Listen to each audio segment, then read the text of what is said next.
At the end of Stage 7, most of the girls realize, through one means or another, that the flowers blooming everywhere are not the actual problem. Something is forcing them to bloom. Considering the out-of-season flowers, this makes sense. They then wander into the road of reconsideration, the first stop on a rather unwelcome brush with death.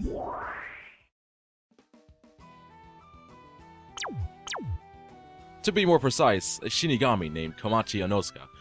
Ha, wasn't I just talking about death during IN 101?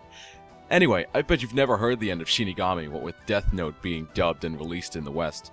Go do me a favor, read Soul Eater. So much better. Regardless, Shinigami, otherwise known as death gods, are essentially death personified, inspired from the Grim Reaper.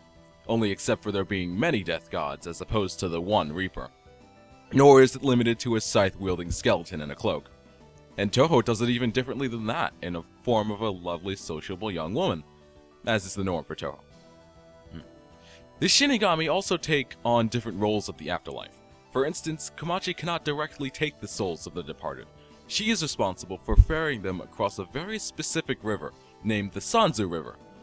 It is on the other side of that river where they face judgment, but Komachi is not responsible for that either.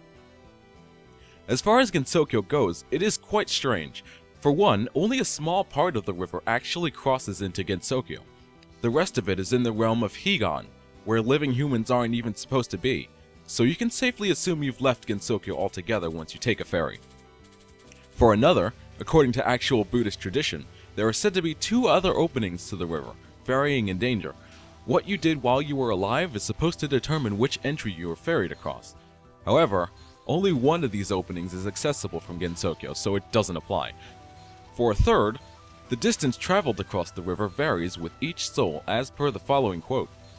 A river's width is the same as the breadth of the soul's history. How you live decides the width of the river. And it is Komachi's ability of distance manipulation that makes it so that the river widens or contracts, which implies that she, being a Shinigami, can see how you've lived and adjust the width of the river accordingly.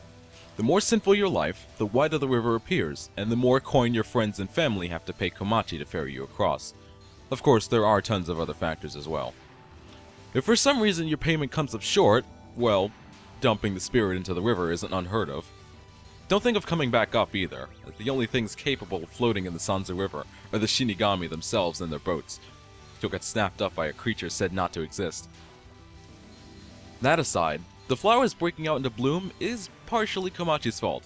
Granted, it would have happened anyway, but were she not slacking on the job under the pretense of working at her own pace, it would have been a much smaller incident. See, the flowers that are out of season are the most suspicious, because it means that they're being forced to bloom. What's forcing this? Spirits. The ones that Komachi was supposed to ferry. This influx of spirits couldn't have come at a worse time either, but we'll talk about that later. As I mentioned before, Komachi is a pretty talkative person, even to the spirits she ferries, who, as far as we know, can't talk back. I can't imagine she'd be the greatest person to speak to, though, considering the majority of whatever she converses involves death or suicide or equally scary or depressing topics, but I can't blame her. That's her job. It's what she knows best. She'd make a great psychology major, I'll tell you that.